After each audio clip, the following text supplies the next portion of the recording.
Buying a home is an exciting milestone, but there's more to it than just your mortgage payments. Here are some of the hidden costs of homeownership that every first-time buyer should know. Property taxes vary widely, but they can add up quickly. The national average is about 1.1% of your home's assessed value.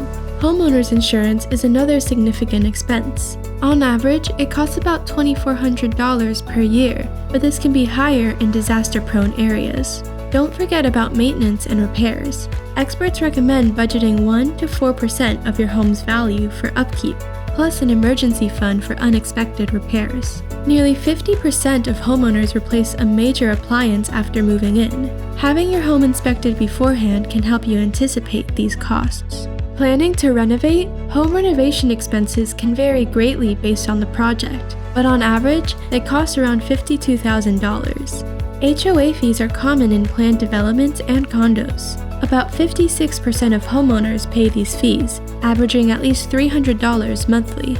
Moving, furnishing, and decorating your new home can also add up. Local moves can cost around $1,500, while decorating may range from a few thousand to tens of thousands of dollars.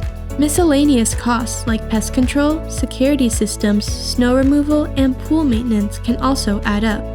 Homeownership is a wonderful experience, but it's important to plan ahead for these hidden costs. Being prepared ensures you can truly enjoy your new home. For more information, visit our website.